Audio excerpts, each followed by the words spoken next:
The NBA Gambling Podcast on the Sports Gambling Podcast Network is brought to you by Cut. Cut is the peer-to-peer sports social betting platform that's US-based and available in 40 states. Head over to cut.com, that's KUTT.com, and use promo code SGPN for a 10% deposit bonus.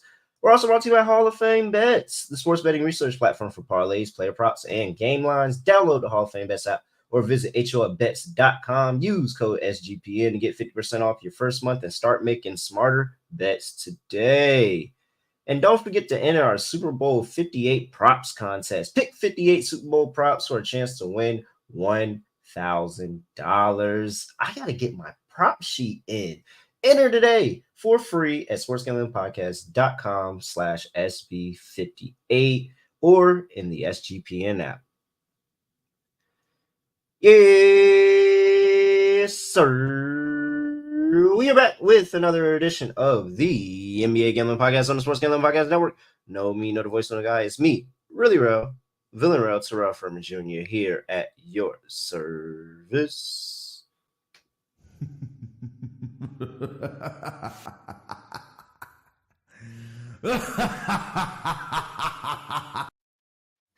Good day. Good day last day I was here. Wednesday. What was that? The under and the Cavs and the Wizards? Never in doubt. Didn't even have to sweat it. You know what? Miami covered for the third time in a row at home as a favorite. Do y'all hear that? Do y'all hear it? It sounds like regression is on the way, folks. It's on the way. I can't wait till we get to that spot with Miami again because regression is on the way, and I'm taking it on the money line next time. Scott Studio Reichel with me. Scott, what's going on? Scotty, beam me up. Surprise. Yeah, interesting day in the NBA. You had the trade deadline, which was kind of underwhelming, but still some teams made some moves. We'll talk about those in a second. For the picks, it was fine for yesterday. Ended up losing the lock. I gave out an over on Ben Simmons. I must have lost my mind. And he wasn't close at all in that game. But I did have Durant over his assists as my dog at plus 135. I had the over 6.5 assists, and he had 7. So I ended up splitting. Could have been worse. Basically broke even. But the point is, Ben Simmons, never again. I tried. It was a good spot.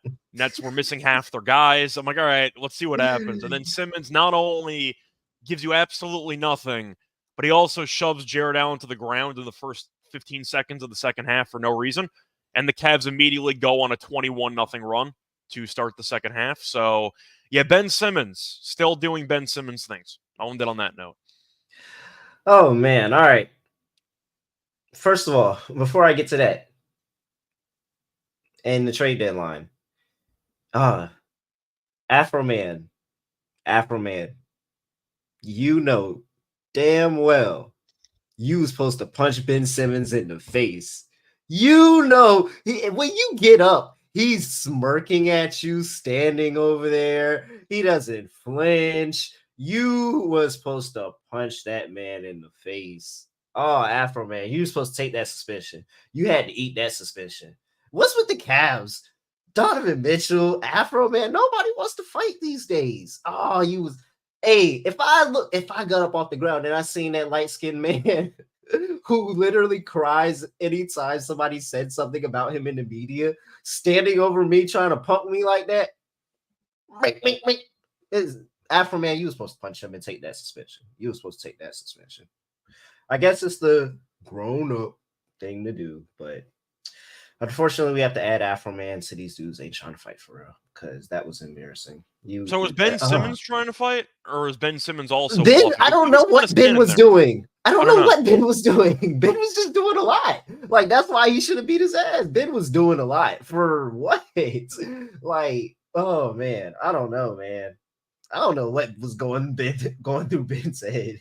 That was the first possession after halftime. The first possession, and he's trying to brawl. Like, I don't know what Simmons was doing either, but whatever.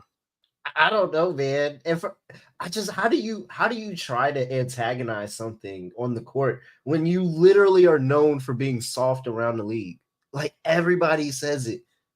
Everybody talks about it. Oh, Ben. I feel like anybody else I could understand Afro Man, but Ben, back to the trade deadline, man. Woo-wee. I don't I was know going to where to ask, start. yeah, I don't know I was where to going to ask start. you, So, to make it easier, I was going to yeah. ask you about winners and losers to kind of break it down. Okay. So I'll let you go first because your team was one of the consensus winners of the deadline. So I'll let you talk about it. You know, I think we're winners, but I don't think we're winners to the extent that everybody has us at. Yes, we got Bojan. Great move. Great move. And we got rid of Evan Fournier in the same time. Amazing move. By the way, 100%. But Alec Burks at some point is going to sabotage this team, and I don't think everybody realizes it. Like, that's what I'm afraid of. At some point, Alec Burks is going to sabotage this team because he's going to think he's better than what he is. Is he hot right now? For the most part, he still has some very, very inefficient days. But it's going to be one day, probably in the playoffs, and it's going to piss me off. Alec Burks is going to come off the bench and he's going to be like 2 for 12 and continue to shoot. So that's what I didn't like the Burks piece that much. It was cool.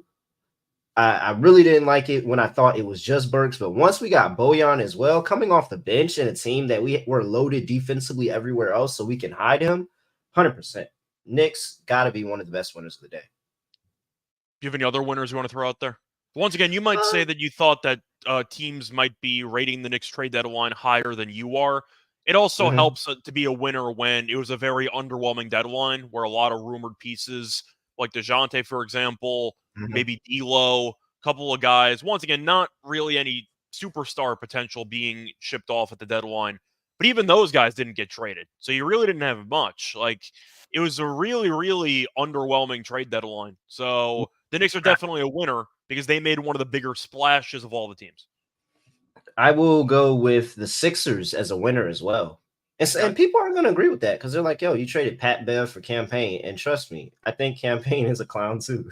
But at the end of the day, for what they want to do with Joel Embiid in the lineup, they need shooters around him. So you go and you get you a Buddy Hield and you trade Patrick Beverly, who's, we know him not to be that good of an offensive threat. And you get you a Campaign that's still, what is he, a 36% three-point shooter or something like that? Like, I think the Sixers are all right. I really do. I think the Sixers are live. If Joel Embiid is healthy, I think they're going to be live in the playoffs, honestly. Like, they got the shooting around Joel Embiid and Tyrese Maxey, and all they got to do is keep that defense at a high level. I think Sixers are solid. And JR doesn't agree with me, but they look bad now, but this was one of the best teams in the league when Joel Embiid was playing, and they weren't playing third quarters at all. I mean, fourth quarters. They weren't playing fourth quarters at all. The concern with the Sixers, of course, is with the meniscus injury, if Joel can realistically come back by playoff time or not. I like the move for Philly. I don't know what Indiana's doing. I understand the argument is, well, Hield was playing less minutes because Nesmith turned into an absolute sharpshooter and Matherin's coming back and you want to let the young guys play. I get that. But Hield's been linked to trade rumors for like 2 years, and you trade him for Korkmaz and Marcus Morris. Like, what? Hey, you got three best? second-round picks too. Hey, bro, I'm telling you, everybody is doubting the second-round picks, but them joints is moving around like hotcakes in the league. Like, if you got 5 second-round picks, you could get you a bench player. So, hey, man, start stocking up them second-round picks. You can get you a bench player with like 5 of them joints. I don't know why people love them picks so much. Yeah, I was going to say, that was the main takeaway from last year's deadline, where I made the case that second-round picks are a Ponzi scheme. Because it's a hot commodity. Shout out to Jay Crowder, who got traded for 5 second-round picks last year. But the point is, Buddy Hield, I think it's a good pickup for Philly. This team is screwed if Embiid's nowhere. If he's not 100%, they're screwed. You can argue they're screwed anyway. I like the acquisition. Korkmaz gives you nothing anyway because he barely played. Marcus Morris is still in the league somehow. So I don't really know what Indiana was trying to do. I get you're trying to clear some space for Nesmith and for Nembhard and for Matherin to get more run. But getting back Korkmaz and Morris and Secker, I thought you could have gotten more for Hield over the last couple of years. So I was kind of underwhelmed by that trade package. You have any losers you want to talk about? Are the Nets? I mean, the Raptors and the Nets confuse me with every every waning move.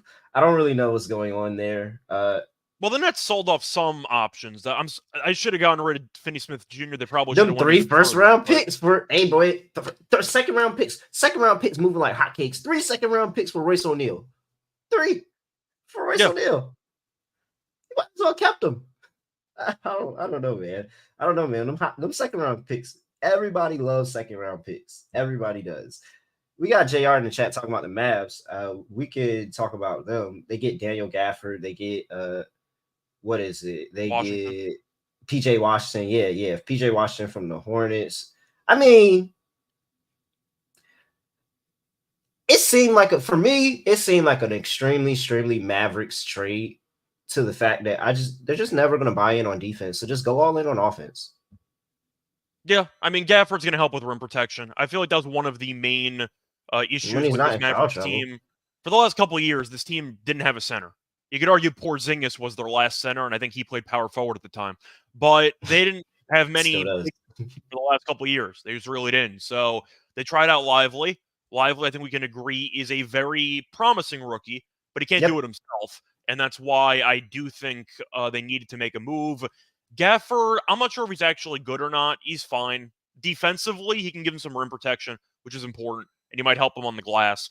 So I didn't mind Dallas's moves. You could argue that they might have given up a little bit too much for PJ Washington, but I thought it was okay for Dallas. They decided, you know what? Man, Grant Williams' defense is going to be missed. Yeah. Well, he was picking up the best. He was picking up the best player. Like Grant Williams' defense going to be missed. That's my only thing. Well, it seems like Grant Williams wasn't exactly the easiest teammate to get along with, and that's why a lot of he was very worried about Satu Sabally and not the Mavericks team. I will 100% say that. There were some reports coming out that the Mavericks teammates kind of turned on him because he started wearing Tatum's shoes instead of Luka's shoes or something, whatever. I don't know if I believe any of these like Twitter stuff for NBA rumors, but no way that's a real rumor. Is that a real rumor? That was a rumor that I saw. That was a rumor I saw this morning. I made mine up. That some teammates. I was just bullshitting with mine. You gave. Oh no, I was serious. There's some things about him wearing Tatum shoes or something. But I do want to ask: Are you aware of Spice Adams, the former defensive lineman who does like the YouTube channel? You know his skit about the locker rooms where he has like different players on the team talking about like speeches. You know what I'm talking about? Yeah. The reason why I bring it up. I'm pretty sure Grant Williams is the corny team captain nobody voted for.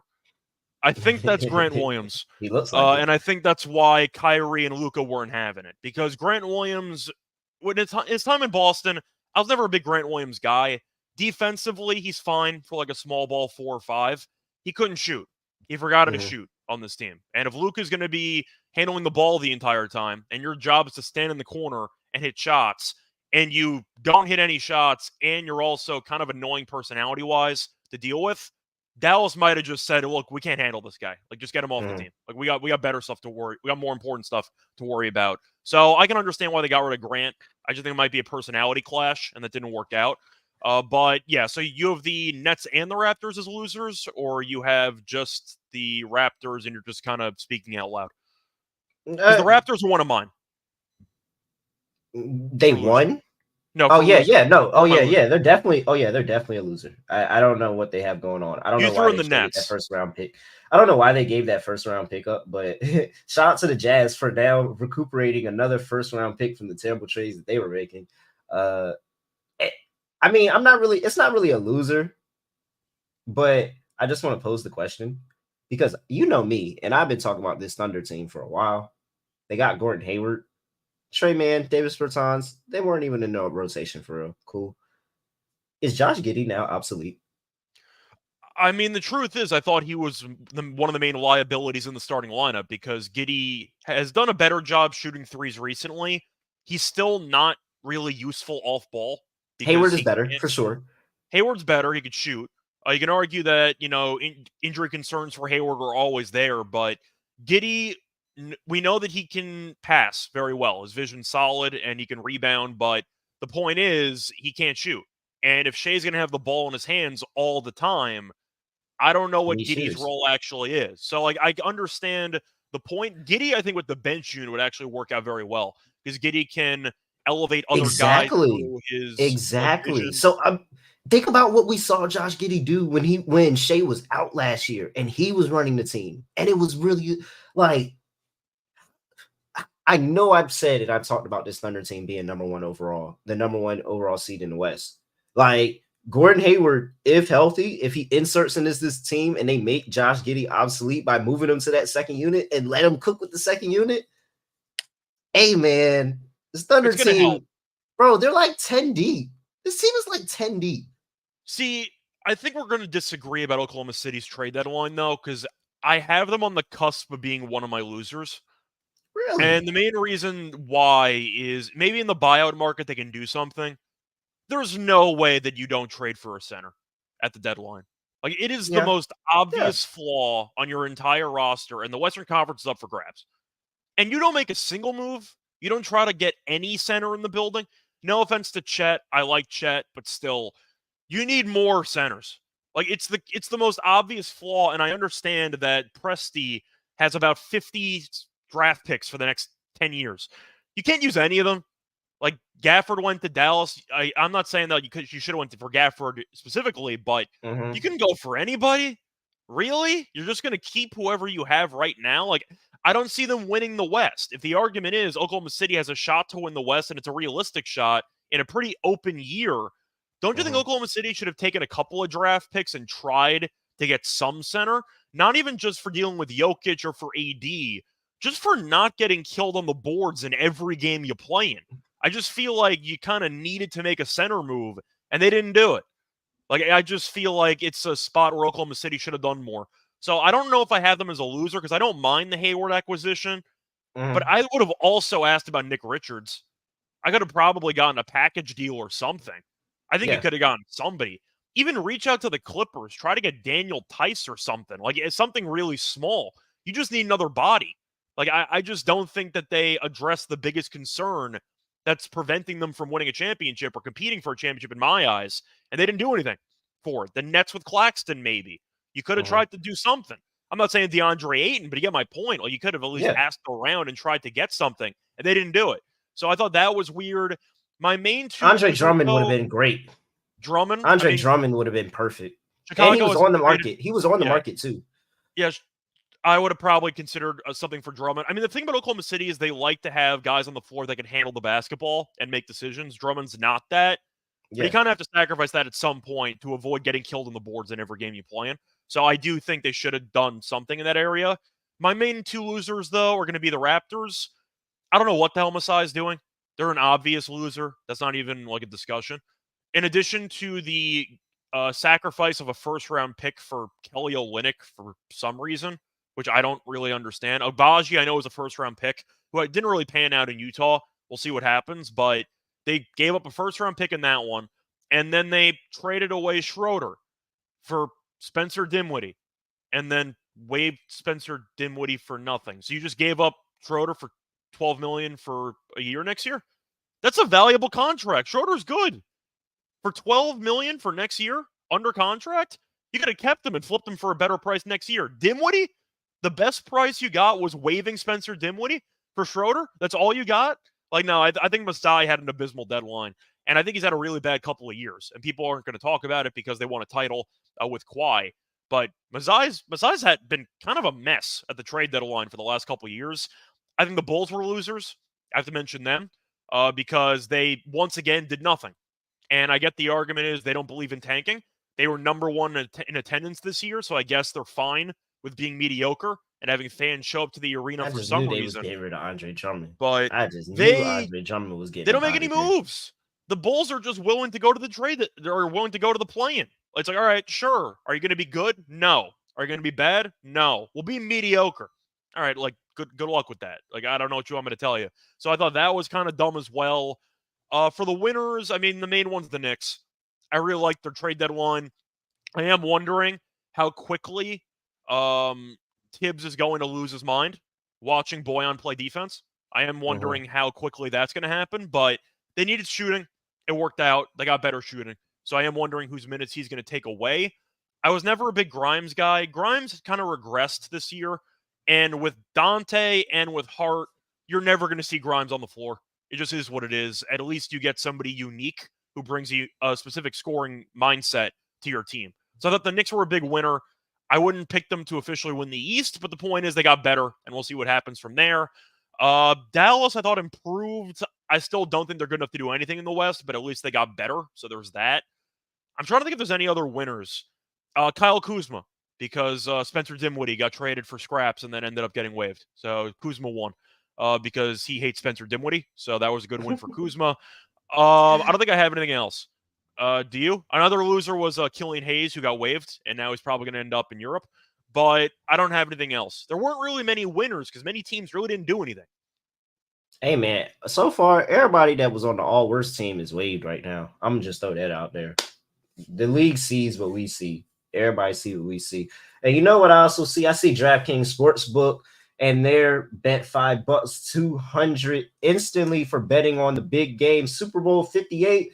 DraftKings Sportsbook, make sure you tap in. You go out there, make you a same game parlay, make something like that. Go out here and, hey, get down on the Gatorade. DraftKings has the Gatorade bet. What color is the Gatorade going to be? I think you said red, Scott? I'm guessing orange. I'm going with Orange? Might be. Maybe it's Chiefs red. Somebody tell me what the Chiefs have had in their other wins, and we can talk about it. But, hey, DraftKings Sportsbook, download DraftKings Sportsbook app and use code SGP. New customers can bet $5 to get 200 instantly in bonus bets. Only on DraftKings Sportsbook, an official sports betting partner of Super Bowl 58, with the code SGP. I think it was the crown is yours. Gambling problem, call 1-800-GAMBLER, or in West Virginia, visit www.1800gambler.net. In New York, call 877-8-HOPE-NY or text HOPE-NY 467-369. In Connecticut, help is available for problem gambling. Call 888-789-7777 or visit ccpg.org. Please play responsibly on behalf of Boot Hill Casino and Resort in Kansas. 21 plus, age varies by jurisdiction. Void in Ontario. Bonus bets expire 168 hours after issuance. See dkng.com/football for eligibility and deposit restrictions, terms, and responsible gambling resources. Russell Rossi, Underdog Fantasy. We have an underdog pick'em lineup for you at the end of the game where, hey, you can play alongside your favorite fantasy players all season long. We're doing NBA, but they got NFL, NHL, college basketball, all of that. You can get some spicy plays in there to increase that payout to up to 100x. So watch along, make your picks, and listen out for our plays, and we'll try to make you some money as well. When you sign up with promo code SGPN, Underdog will double your first deposit up to $100. That's Underdog Fantasy promo code SGP. No, wait. It's our promo code, NBA SGPN. That is our promo code, NBA SGPN. Use ours so they know where to find that you can tag along on our show. Shout out. We have, I think we're at 4 now. I think we're at 4 signups now. NBA SGPN. Make sure you keep signing up. All right, Scott. Let's go ahead and get into these games. First game on the docket, we have 7 p.m. on the East Coast. The Atlanta Hawks on the road going to play the Philadelphia 76ers. Hawks are laying 2.5, open up at 4.5, and is now down to 2.5. 246.5 is the total. Scott, I will admit I got the line at 242.5 last night. It's up 4 points from where I got it at last night. It actually opened at 239.5. It's climbing and it's climbing fast, and it doesn't look like it's stopping at all. Yeah, if you blindly bet overs overnight with the Hawks, you'll probably get some CLV automatically in basically every game. So, injury report for these two teams, and we have for the Atlanta Hawks, DeAndre Hunter is probable. DeJounte Murray back / I wasn't traded when I wanted to be traded, questionable. Clint Capella's out. And for the 76ers, TBD on Buddy Hield and Campaign if they will play in this game. I think they could. I think there is a possibility, but TBD. We'll see if something keeps one of them out. Nicholas Batum's out, and then no Covington, Melton, or Embiid. Scott, is this a question for real? Well, maybe it is because Philly's been really bad recently. But yeah, I think I might actually take Atlanta in this game. I don't think Philly can score. Like, it's really just an issue with this team. They need Maxey to go nuts in order to actually be competitive and to score enough points, in my opinion, to hang in there against the Hawks. Now, is Atlanta a good team? No.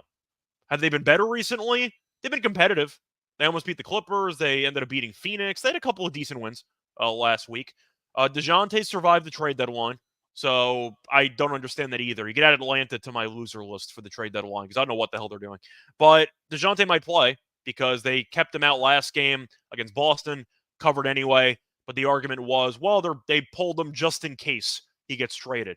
Now he's probably back in the lineup if I had to guess, but the question is, I know that Atlanta can't guard anybody. Can Philly score enough? And I don't think they can because I don't think Philly's a great defense either. So I am going to lean to the Hawks here. Yes, I know this team is not fun to back as a favorite, but if you're asking me right now in a total of 246, which team I have more faith in to get to a hypothetical 130, I would take Atlanta. So I'm going to lean to Atlanta. I think their team right now is in better form, and I think that they have more scoring punch. So I'm going to lean to Atlanta in the spot. Yeah, I get if you want to take Philly. I've tried with Philly. I got to wait till they turn it around, but they're in the post-Embiid, like, kind of a fog where they're trying to, like, find their way through. They can't find their way through right now, so I'll lean to Atlanta.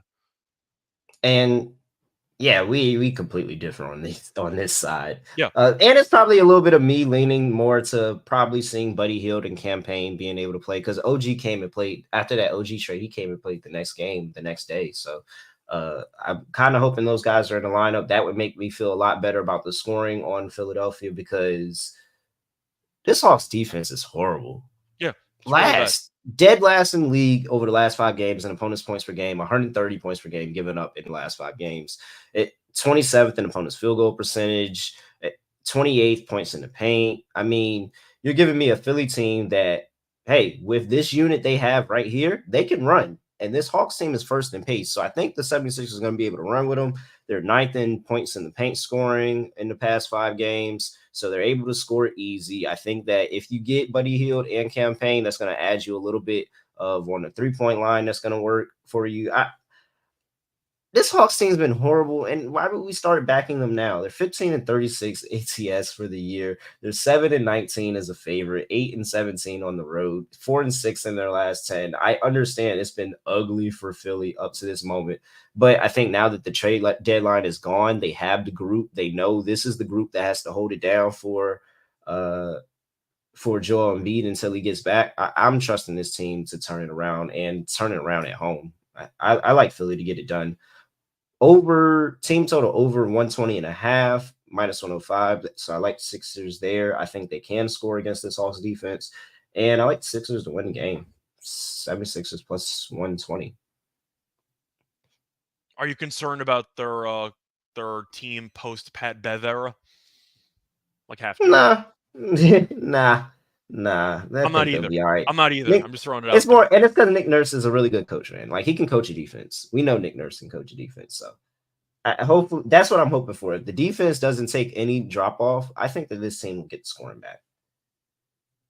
I'm assuming for player props, you just like a bunch of overs. I like Trey assists, Jalen Johnson rebounds, standard stuff. Pretty standard there. Kelly Oubre, I think Kelly Oubre can have a pretty good game in this one. Trae Young scoring, I think Trae Young scoring would be good. Maxey going on the inside. Paul Reed actually 2 points inside the paint. Paul Reed and Maxey, I think they'll both be able to excel there. So yeah, a bunch of overs here. All right. Before we get to the next game of the slate, gotta talk to you about our Super Bowl 58 props contest. $1,000, winner take all. And it's free to enter. So just head over to sportsgamblingpodcast.com/SB58 and just follow the instructions. Get your props in there and have a chance to win $1,000. And don't think that just because we're playing in it, we're guaranteed. I'm telling you, the listeners always take home these prizes. I promise you, they always do. I can't remember the last time we took home a major prize like that. I think it's always the listeners. So make sure you tap in and get you some free cash. We're also brought to you by Cut, the peer-to-peer social betting platform that's US-based and available in 40 states. You can bet in sports, politics, pop culture, all of these other things with a verifiable outcome is on Cut, and they give you lower VIG, fully customizable odds, so you can create your own bets. And they handle the payment side of things. Our partners at Cut are actually giving away $5,000 to the user who refers the most new depositors by the end of Super Bowl weekend. So if you go out there, start referring people to Cut, and you have a chance to win $5,000. Just give them the invite friend code, and there it is. You'll have them deposit before Monday, and they will be credited towards your deposit referral. And the user with the most, again, $5,000 in site credit. So make sure that you use that on Cut. KUTT.com. That is cut.com. Promo code SGPN. Get a 10% deposit bonus. We're also brought to you by Game Time. Stick tickets without the stress, and don't have to worry about hunting down some guy walking around the arena. No, don't worry about it. You can get, it's literally as easy as doing it as you're walking up to the arena. Even if you're as last minute as me, it's that easy. I promise you, I've done it before with the Mystics game plenty of times. So download the Game Time app, create an account, and use code CFBX for $20 off your first purchase. Create an account and redeem code CFBX for $20 off. Download the Game Time app today. Last minute tickets, lowest price guaranteed. All right. Hey, man, I'm telling y'all right now, I don't know what it is. I'm going to go on DraftKings and try to find it, but I am taking the over on the Pistons win total for the rest of the season. They've been better. Taking over. Don't even know what it's at, but I'm telling you, they're gonna be better. They're gonna be. I just want to know how you drop 49 points and lose to the Pistons. Drop 49 and you lose. It's not Jeremy Grant's fault, but damn, man, like that sucks. They're gonna be so freaking good. They're gonna start winning games, and you're gonna be like, what losing streak? What losing streak? Spike. All post Killian Spike, man. I'm trying to tell you, it's the post Killian Spike. I'm not even mad that Bojan's not there. They're gonna still find a way to get it done. All right.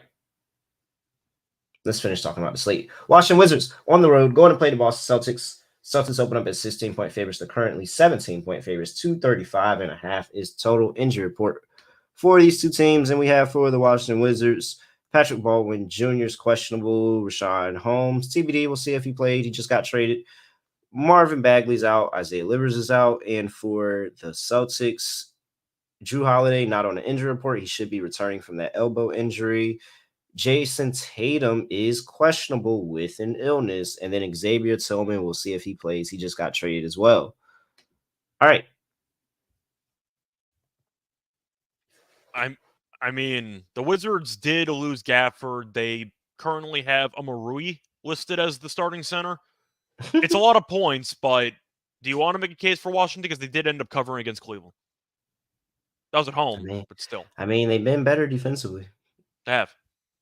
I'm guessing, and it's really not even inside the paint. It's just really the 3-point line. Like they've been guarding the 3-point line pretty effectively, and they've been playing some tough competition at three. Some of the best 3-point shooting teams in the league. When you talk about the Suns and the Clippers, and I feel like it was Cleveland as well. So, I mean, if Boston takes the most threes in the past 5 games of any team in the league. So if they continuously shoot threes instead of attacking inside the paint, then they're going to squander this cover. They really should cover this, but that's how I see them squandering it. They just stick to what they've been doing, taking a bunch of threes, and Washington challenging them. So you're going to take the points? Oh, for sure. I think I'm going to lean Boston. I don't feel great about it, but the Wizards just have no center depth. They traded away Gafford. Holmes is not going to play, according to RotoWire. At least he's out. Bagley's out. So you have Amarui, and I think that's basically it. I don't think they have really any other centers. And I know that Porzingis and Horford are more finesse-based. But I'm just concerned that Washington's not going to be able to rebound the ball. Poole's getting booed in his home arena because he drops a goose egg against the Cavs. Didn't score a damn point in the entire game. I just don't think the Wizards are that talented. Now, the problem that I have with the Wizards, I don't know how this team's going to score. You need Kispert to go for basically 25, like he did last game. Kuzma is your main option. But that's basically it. I'm going to lean to Boston. I just think that this is a good spot for them to bury a bad team at home. If Washington covers, I wouldn't be totally shocked because we've seen the Celtics mess around and not cover some of these big numbers. But it feels like a game to me where Boston wins by about 20 and change. They didn't really make any moves at the deadline. They're pretty healthy for this game. Tatum went through shoot around, so he should be playing in this. I'm going to lean to Boston. This kind of just screams Boston by 25, give or take. I'll lean Celtics. All right.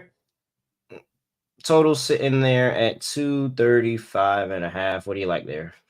I'm going to go with the under. I mean, you mentioned it before. The Wizards have been better defensively recently. Celtics defensively, I think, should have a solid showing here because I don't know who can score on this Wizards team. Poole is barely shooting the ball at this point, and it never goes in. Kuzma's one guy.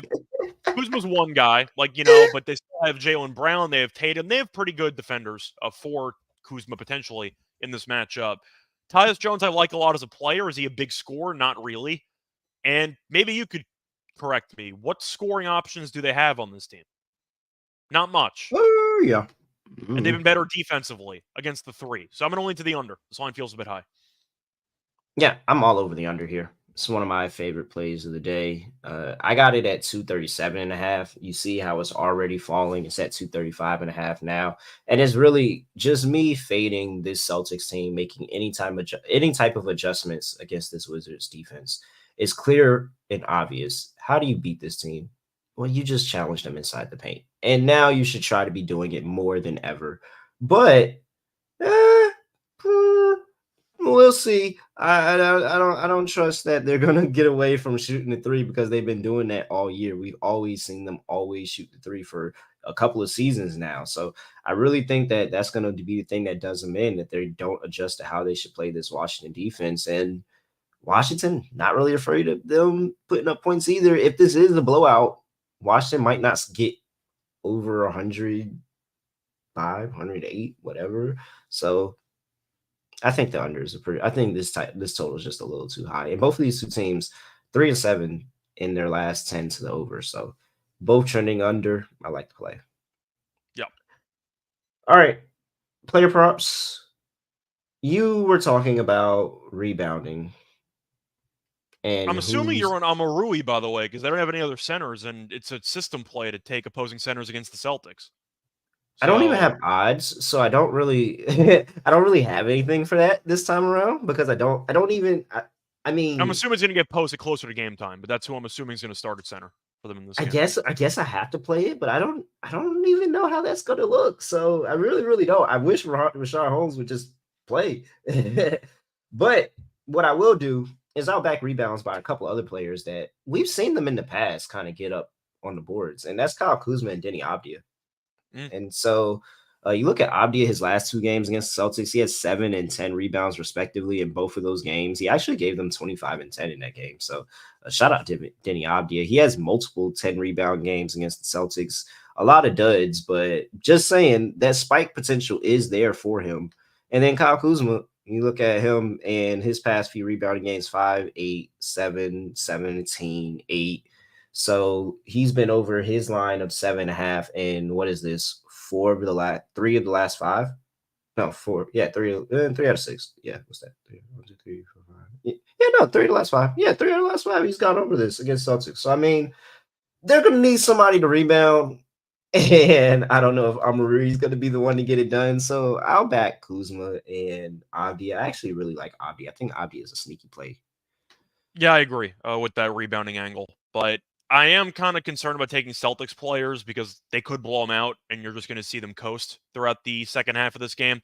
So I don't know if I really have much. Porzingis revenge game, if you want to buy into that. I don't know. Porzingis has been on a bunch of teams. I'll link to Porzingis threes in this game because I just think that he's going to space the floor quite well. I don't really have much else for this game. It's kind of underwhelming, so I'm just going to stick with that. I like Tatum double-double as well at plus money for sure. My concern's the blowout, so I don't know how many minutes he's going to play. But yes, I don't mind that price point. All right. Next game on the slate. Oh, wait. Before we get to that, got to talk to you and get us paid one more time by Hall of Fame Bets, the sports betting analyst platform for parlays, player props, and game lines. Research everything in the NFL, NBA, and soccer with historical stats and data, and use their revolutionary parlay optimizer tool where it'll give you your expected probability for your entire parlay. Download the Hall of Fame Bets app or visit Hall of Fame Bets, HOFBets.com, and use that promo code SGPN and get 50% off your first month. Start researching, start winning with Hall of Fame Bets. All right. Now we're back to talk about the Toronto Raptors, who are laying 1.5 at home versus the Houston Rockets. Open up at 2.5, down to 1.5. 234 is the total in this one. Injury report, we see no Fred VanVleet, no Tari Eason. And for the Raptors, we have a TBD on Olynyk and Abaji, and Jonte Porter is questionable. This game sucks. The Rockets' record is too good. This is almost a toilet bowl, but the Rockets' record is too good. Yep. I mean, it's Jalen Green's birthday today. It's whose birthday? Jalen Green? Jalen Green, and he's getting a terrible defense. I can buy into that. Thank you, Jake. I can 100% buy into that. The problem with Toronto, though, is the fact that, or at least fading Toronto here, is that Houston has been just a phenomenal fade on the road this season. So Houston's kind of been an auto fade on the road, but Toronto sucks. So it's really tricky. Schroeder's not even there. They don't have a bench point guard at this point because they waived Dinwiddie, so they don't have any options off the bench. So I am kind of wondering what the game plan is. I think I'm going to lean to Houston because at least Houston has some chemistry and they didn't make any moves at the deadline. Whether you think they should or not, separate story, but I'll lean to Houston. I think that this team is just better than Toronto. I like Jalen Green props in general. He's been pretty good. Looking at the actual prop that I do like, I'm a big fan of Amen Thompson rebounds in this game. He was phenomenal in that start he had last time out, and I do think he's a good rebounding guard. Can't really shoot, but he's young. He'll figure it out. But I do like his rebounding for this game. But I am going to lean to Houston. I just think that they're more talented, and I think that you can make the argument that Toronto, even if they do have talent, there's no chemistry on this team. Quickly wants to handle the ball the entire time. Scotty Barnes, all-star Scotty Barnes, hasn't really done anything for the last month and change. And I am just not sold on this team. So I'll lean to Houston just based on talent, but Houston's so bad on the road, I'm probably going to pass on this game. It's really not a great game to look at least from a side perspective. Maybe player props, but... Yeah, I'm not interested either. Is this me going back to Houston saying, all right, we'll take Houston again? I mean, they did have a good game against the Pacers.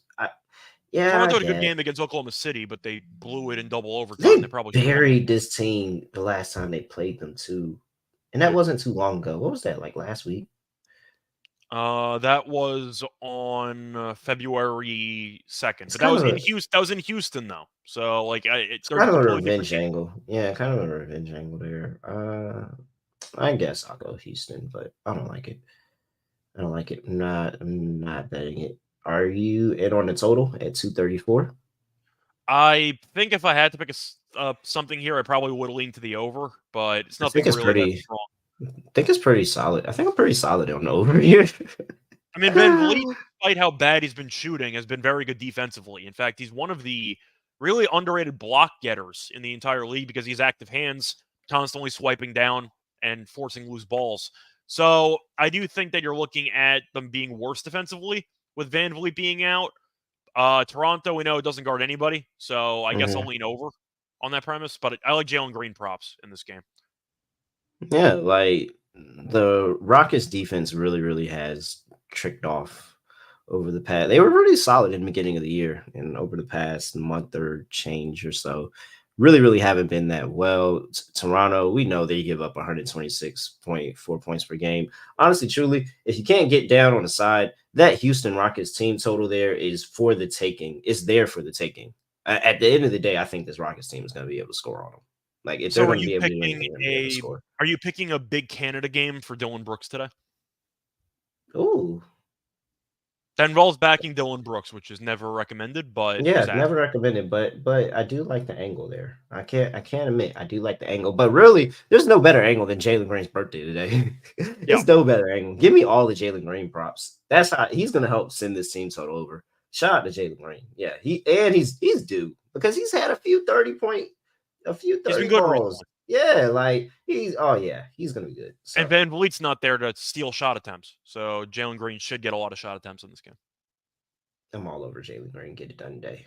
All right, we're gonna have to add him to underdog. Yeah. We have the Charlotte Hornets on the road going to play Milwaukee Bucks. Bucks are laying 14 on a back-to-back. 230.5 is total here. Can you repeat that again? 230.5. No. Can you repeat the spread on a back-to-back? 14. With Doc Rivers? Yep. 14? Okay. Just making sure. All right. I understand the concern there. Hold on. Let me finish this injury report and then we'll address Yeah. I'm like half, trolling, but yeah, it's fine. Cody Martin, probable. I mean, they gotta hope that these guys are playing, or they're not even gonna be able to field a roster. So, I mean, Grant Williams, Seth Curry, Trey Mann, Davis Bertans. They got the. I don't remember how to pronounce that guy's name, but he came over from the Thunder too. I didn't realize that he was in that trade. I mean, he was out of the rotation for the last couple of months. Mičić. Yeah, Mičić, but he came in a couple. I heard the 3-point shooting though, like hasn't really translated, and that's kind of why Oklahoma City just stopped using him. But he might be an interesting piece on a bad team. We'll see. Could be like a Theo Maledon, maybe. All right, Maledon. I don't think anybody liked Maledon when he was on Charlotte. But it was a couple times he was getting double doubles though. Yeah, a couple of times. Yeah. Yeah, he had a stretch. He had a small stretch, and it was towards the end of the season. I remember because I'm like, dang, why are we not jumping on his props? Like he had a stretch. All right, no LaMelo, no Kyle Lowry, of course. Kyle Lowry, why is he not on the buyout market yet? Just buy him out. And Mark Williams, he's out for a while. All right, I understand the concern.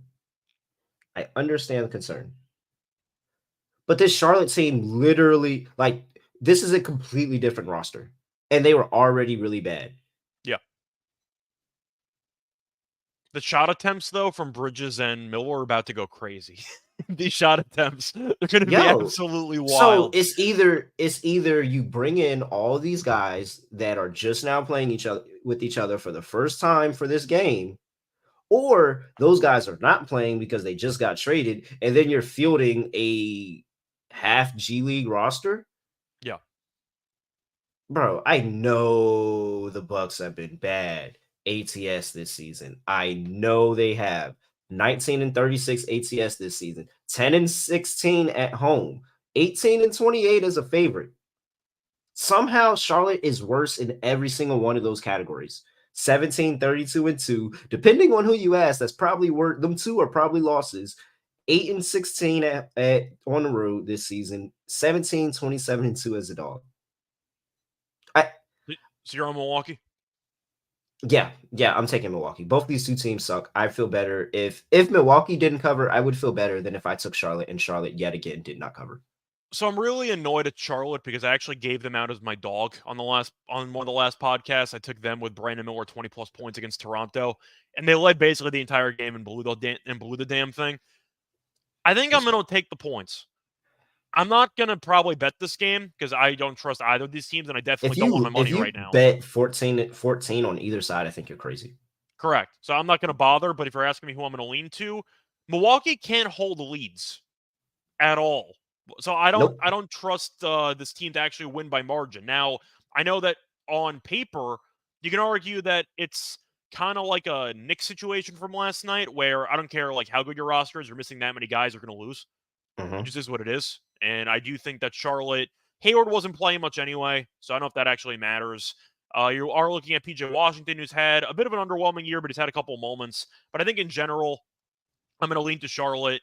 Bridges has been going crazy recently. Yep. What do you have, 45? Yep. And only back-to-back games. Miller's been good. I think they can score enough to keep the game somewhat respectable. If they lose by 40, I wouldn't be shocked either.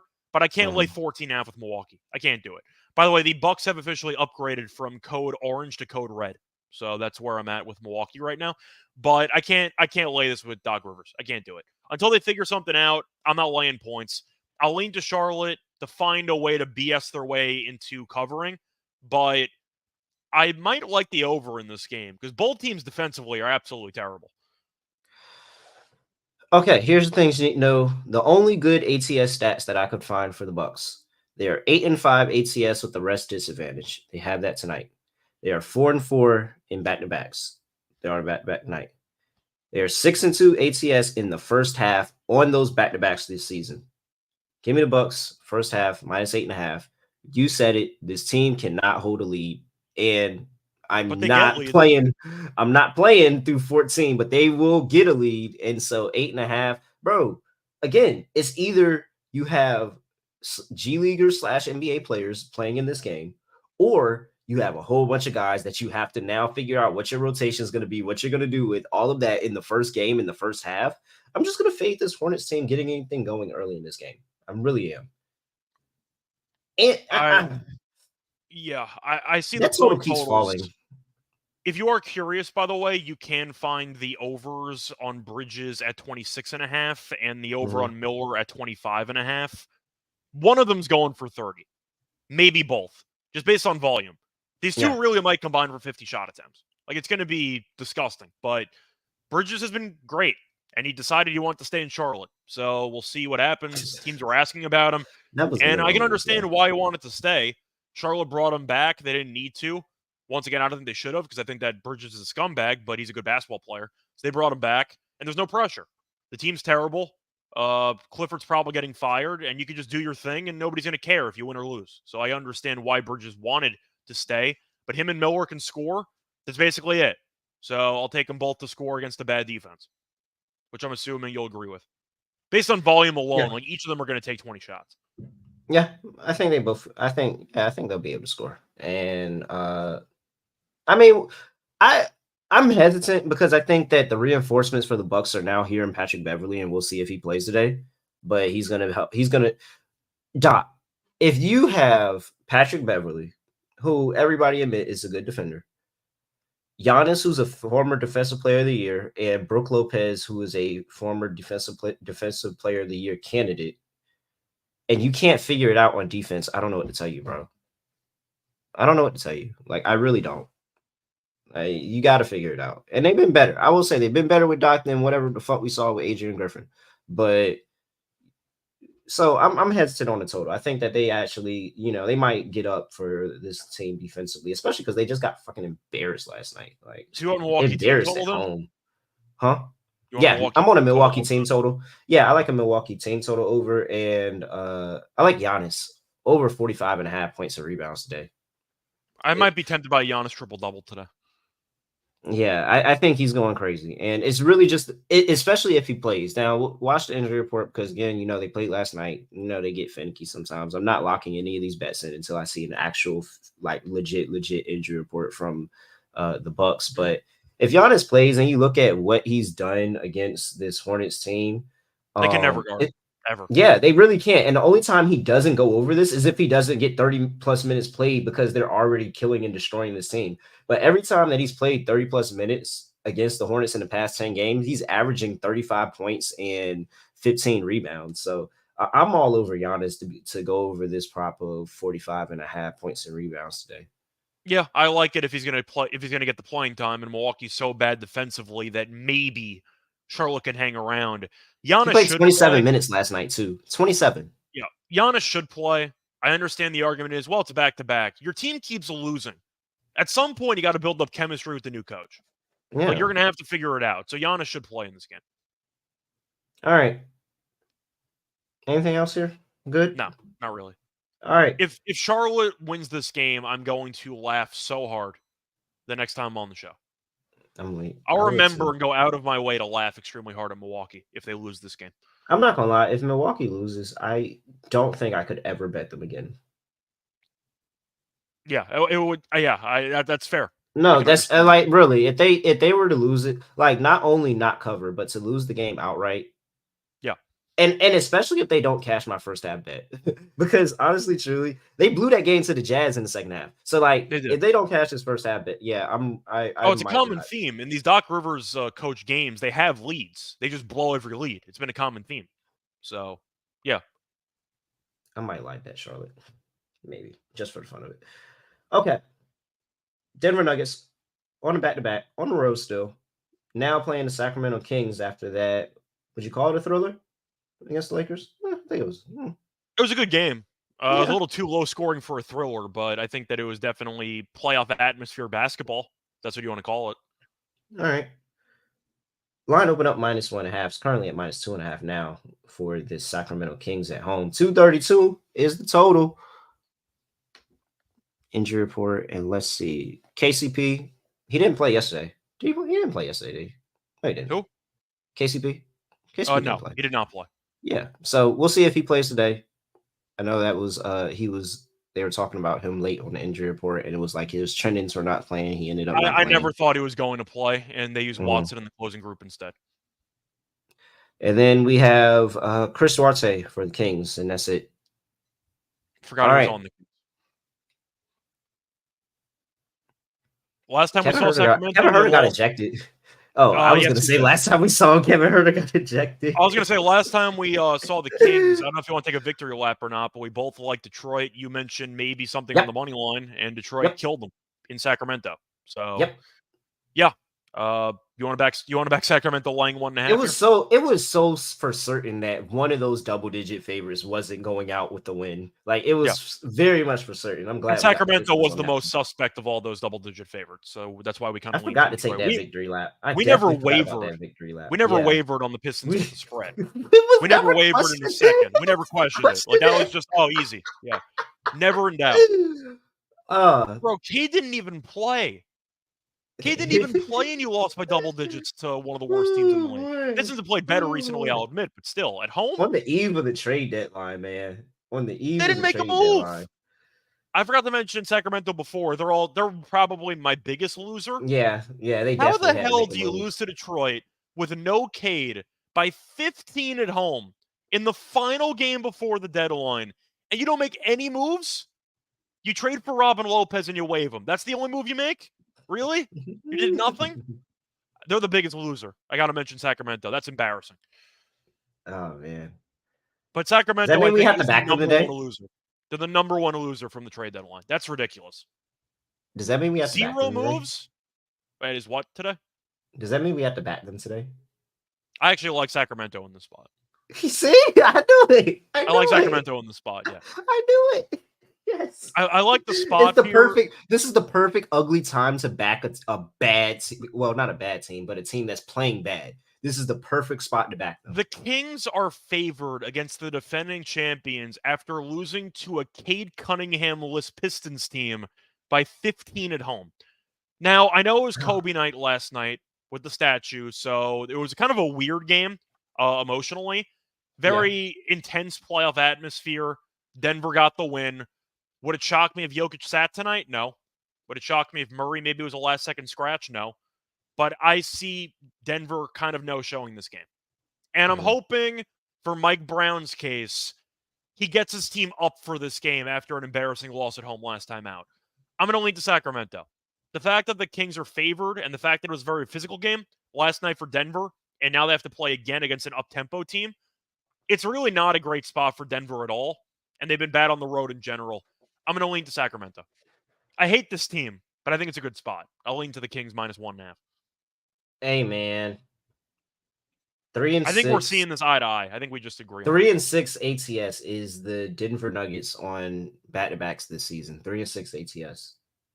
Would it shock you if one of those two guys sat between Murray and Jokic? Because I don't think it would shock me at all. No, it wouldn't. I mean, Jokic has kind of been dealing with the back injury recently, and like and he plays in basically every game anyway, so it's not like he's in danger of. Jokic is going to reach the 67. Like he's going to reach the criteria, so he can sit whatever games he wants at this point. So, yeah, I'm on Sacramento. Yeah, I like Sacramento as well. It's just a great spot. It's a great spot to back them. They just lost to the Pistons. Like it's such a great spot to back them, man. Such a great spot. All right. 232 player props. Anything else you want to add for this one, Scott? I think I'll lean under because, once again, I do expect Denver to potentially sit some guys. So I'm going to lean under, but I got nothing strong in this matchup. It is the Kings are taking it under scary. I got to pin and wait and see what Denver does with that. But if Jokic does actually sit, I really don't think he is. But if he does actually sit, then yes, a bonus. I'm just going to. I think it's a possibility. That's all I'm saying. I think it's a possibility. I think it's a possibility too, for sure. All right. New Orleans Pelicans playing their Suns. Well, they haven't been their Suns recently, but there was a point in time where this Lakers team couldn't beat the Pelicans for shit. Oh, that was a time. That was a time. They've been a lot better recently, but there was a time where they couldn't beat this Pelicans team for shit. But now Lakers are on a back-to-back after Kobe night. Pelicans go into Crypto/Staples Arena, and they're laying 2.5. 233.5 is total injury report here. And we have for the Pelicans, Zion's questionable, Jonas is questionable, Najee is questionable. And with the Lakers, we'll see what happens. Max Christie, did he come back in that game after? I think he actually don't back. remember. I know he rolled his ankle. I don't think I saw I remember him I remember when he rolled the ankle, but I don't remember seeing him again. Somebody pretty sure double he did check not. me. Was that why Skylar Mays was playing? No, that's probably because D'Lo was out. So Yeah, I mean, D'Lo. Reeves played basically the entire fourth quarter. So I'm assuming that Christie did not return to that game. So no Christie. So probably no Christie today. Probably no D'Lo today. No Jared Vanderbilt, no Cam Reddish, no Gabe Vincent. Wow. Oh, no wonder this line went to the Pelicans. And Lakers kind of hurt for bodies here. New Orleans also off a good win against the Clippers. So they did have a nice showing last time out. But hey man, yeah, I fucking knew it. I fucking knew it too. I was so fucking mad. I was so mad. I should have been on the money line. I knew they were gonna go get that fucking win, man. We were sitting here. I was talking about it. I was like, the New Orleans always kills me in that spot. Always. They've killed me all year. So it is what it is. I knew it. I deserved that. I deserved that. I didn't bet it, but I deserved not to get that win. Last year, the team that I couldn't get any games right with was Toronto. I just got every game wrong with Toronto last year. This year, it's New Orleans. I just can't figure out this team on a game in, game out basis. I just can't do it. But I see Adam mentioning that losing on Kobe nights, adding more firepower to the LeBron haters. Truth is, I think the Lakers have lost basically every single Kobe tribute game for the last 3 years. I can't remember one of these games that actually won. That is such a hard thing to overcome. It is. I'm just saying in general. Everyone was on the Lakers. I even leaned Lakers last night, mostly just based on the spot, post-trade deadline and stuff. I didn't even factor in the Kobe stuff. I remember the first game after Kobe died, they lost to Portland. I think Lillard had a 40-piece in that game. Mm-hmm. When LeBron set the scoring record, they lost to Oklahoma City. Game last night with the statue. They lost at home. The Lakers really don't win any of these games. These emotional get-up games or historical games. They lose every time. Much. It's too much on every the time. So I've kind of noticed that with the Lakers as well. The Lakers do have 2 more statue games with Kobe. So we'll see if LeBron can win those. But I'm going to lean New Orleans in the spot. It's a bad spot for the Lakers. It's kind of the same argument with the Nuggets game, except the Lakers roster is older, which is you're playing a back-to-back after a physical game, and you're expected to potentially hang in there with a pretty solid Pelicans team that's younger, that's hungry, and that can, I don't want to say kind of mess with them on the interior, but I mean, they got a couple of options. Valanciunas is, a guy that has some size. AD's on a back-to-back. We know in the playoffs he took every other game off, so maybe he just might not show up for this game. LeBron on a back-to-back is not ideal. D'Lo's still banged up. I'm curious what they're going to do injury-wise for this game. But I think I have to lean to New Orleans. I don't know how I'm supposed to take the Lakers here. They're an older roster on a back-to-back, and New Orleans has been good lately. Once again, I've gotten every New Orleans game wrong. Every single one. So the Lakers probably find a way to win this game. But I'm going to lean New Orleans. It's just a bad spot for the Lakers. You lose an emotional game like that on your home floor against a team that you got swept by last year, and you can't beat Denver. I think emotionally they're going to be shot. So I'm going to lean to New Orleans in the spot. Yeah. You said it in way more many words than I could have said it. Yeah. But D'Lo, they were already pushing me with Christie being in the starting lineup, by the way. That was Shout already... out to Jackson Hayes, by the way. Hayes was really good last night, randomly. Shout out to Jackson Hayes. Christie was already blowing me being in the starting lineup. So, I mean, who's in the backcourt for this game, man? Really? Skylar Mays, who I actually low-key like, but he's not a starter. He's just a bench. So are we gonna? So does that mean we're gonna get the random? Does that mean am I hoping for the random Skylar Mays games this year, and that's how they win this? It Because would be Skylar Mays Reeves. has a couple of random good games in his repertoire. I Looking think at, I think it would be Reeves. Reeves is the most likely guy to step up as a third option into but potentially help still, out. it's like that's not enough. Okay, so No, that's not enough. it's not That's enough. not enough. Yeah. I really, really, really wanted to come up here and be able to take Lakers to get the win on the day that isn't Kobe night, but I can't bet it. If the Lakers won this game, I wouldn't be surprised, but I can't bet it. And honestly, New Orleans just kind of just If tired. there was a day off in between the Kobe night and this game, I'd probably lean Lakers. But a back-to-back with this old roster, no, I'm good. I'll take New Orleans. I don't know if you agree with me on that. It's the back-to-back that's really giving me a hard time with the Lakers in this spot. How do you reset after that? You have a full ceremony before the game. You have a whole thing going on, and then you lose anyway. I don't know how you respond to that within 24 hours. Like I just think that that's a bad spot. Not to mention fatigue. So yeah, I like how AD was Oof, blaming the one in struggles. seven ATS on a back-to-back this season. One To in be seven. to be fair, they have been sitting LeBron or AD in a couple of those. Was the only win on that against the Celtics when LeBron and AD didn't play? Was that their only win? Did they play That Atlanta the might game be. prior? I I don't don't know. remember if that was a back to back or not, but they're I don't know what terrible in that back one to backs. was, but one in seven is insane. It's at Oh home, man. so I've seen this with the Lakers mostly on the road, but in back to backs, if they go down early, they will mentally punt the game. They will just be down 10 and they're like, all right, we're good. And they'll just quit. So I'm concerned if New Orleans gets off to a good start, the Lakers might roll over. So yeah, I'm on New All Orleans. right. I like the under, though. I don't know why this total's so high. New Orleans, very good defensive team. The Lakers Mm-hmm. have been playing good defense recently.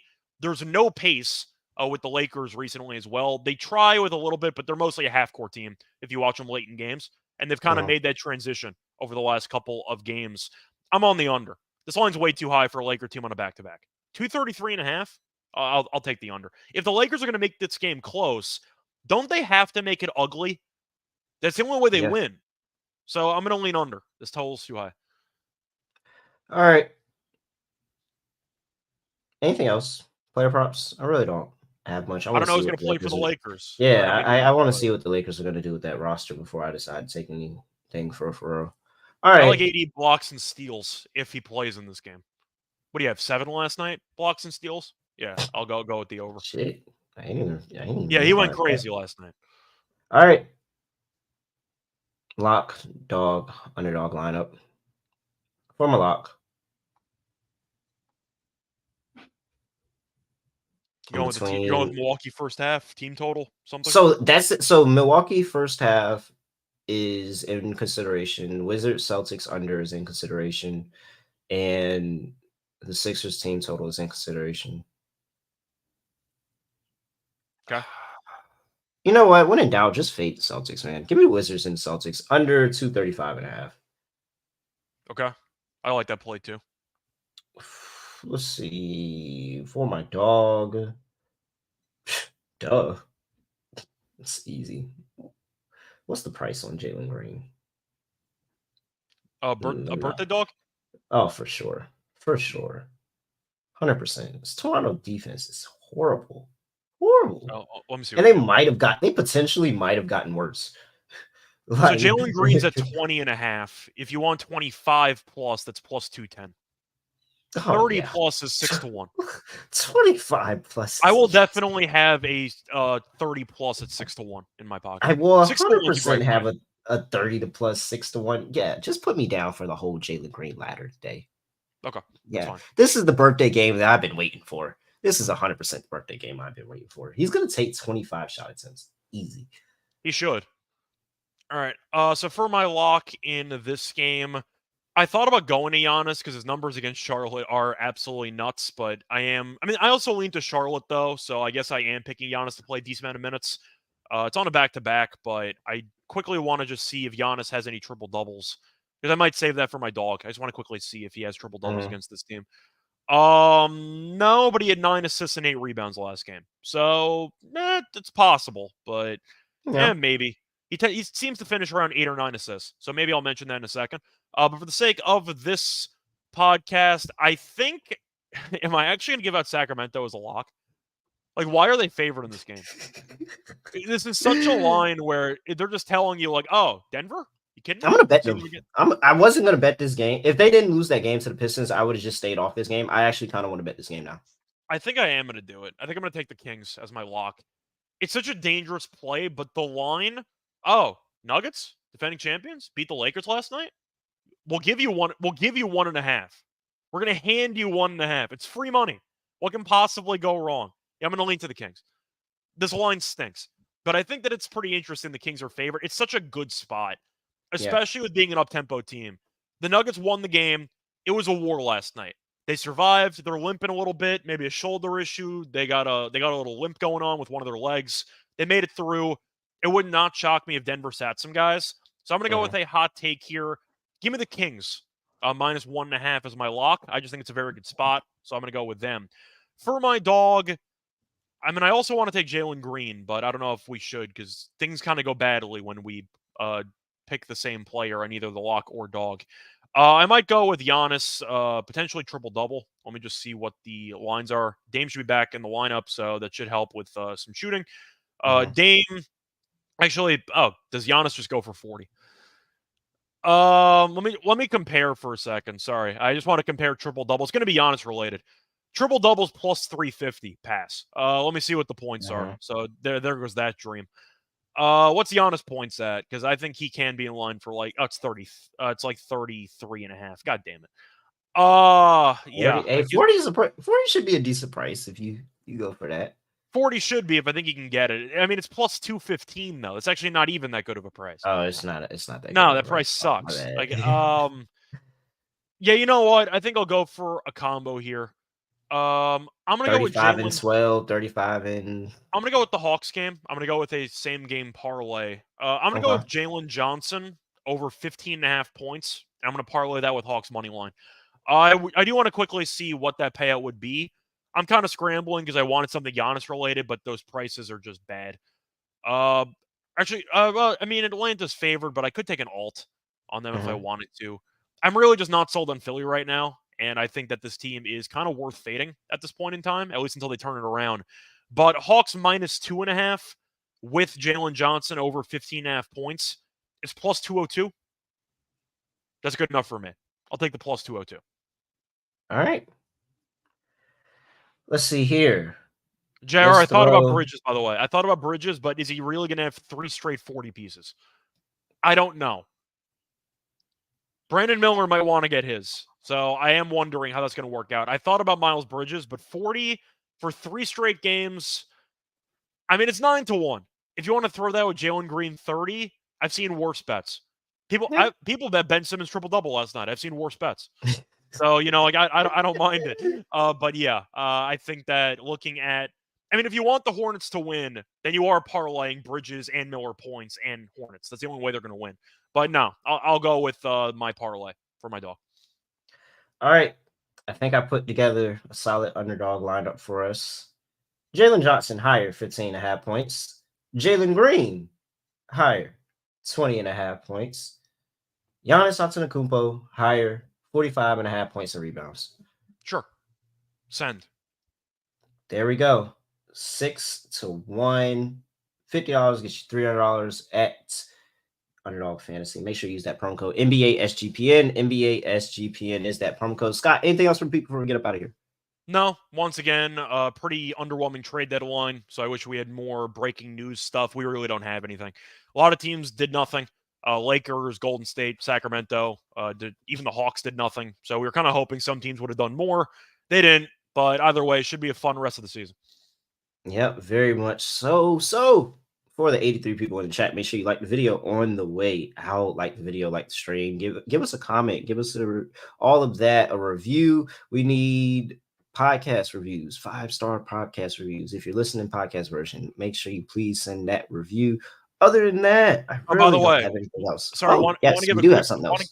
I want to give a quick shout out to our fans. We broke 2K on YouTube. So you guys. Yeah, appreciate 2K on YouTube. Next is 3. But shout out. appreciate everybody for supporting. Tell a friend of a friend. Tell somebody that's in North Carolina because betting is up next month. Make sure you tell somebody in North Carolina. All right. Other than that, I have nothing else to say, nothing else to do. No other way of ending podcast. Just going to end like this. We are out of here.